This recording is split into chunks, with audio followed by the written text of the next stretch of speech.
We start tonight with a push to lower rents in the city of San Diego. A local lawmaker says software used to set prices is unfairly driving up the cost of rent. And now he's asking the San Diego City Council to do something about it. Good evening and thanks for joining us tonight. I'm Steve Price. City leaders are going to discuss this proposal this week that could ban the software from being used by apartments that are owned by corporations in the city of San Diego. CBS 8's Elizabeth Sanchez has more details on this proposal from the council member who's pushing it forward.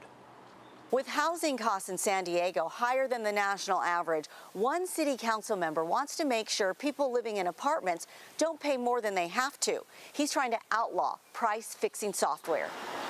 When it comes to renting an apartment in San Diego, Zillow reports the average cost of rent, considering all properties, is $2,800 for a two-bedroom and more than $4,200 if you're looking to rent a place with 3 bedrooms. Pues I pay like $4,200 for a rent. George Madrano has lived in his current apartment for 5 years, and he says he's seen his rent go up and up. When I moved here, $2,600.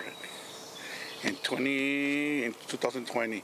And according to the Department of Justice, artificial intelligence algorithms may be driving up rents. They're suing RealPage, a revenue management software company used by landlords to price multifamily rental housing units.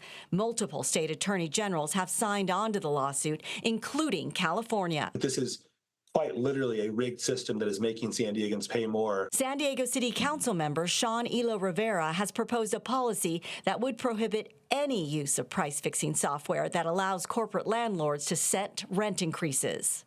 We know that these companies are able to coordinate with one another via the software to keep prices artificially high, and sometimes even receive coaching from the software that says don't negotiate, leave units vacant if necessary, to keep these prices high. Some argue that it's really about supply and demand. So I moved here in July and signed a 1-year lease for $46.15. And at least one renter we spoke with thinks price set by AI could have its benefits. I think when prices are determined by people, there's unavoidable bias. It is true that supply and demand is the primary driver, but that doesn't mean that we shouldn't address things like this that are jacking up rents 2 to 7%. Well, now I feel good because I need to work harder to keep up with my rent. If the ordinance passes, it could be the first of its kind in the region. The full San Diego City Council will take up the issue this week. Elizabeth Sanchez, CBS 8.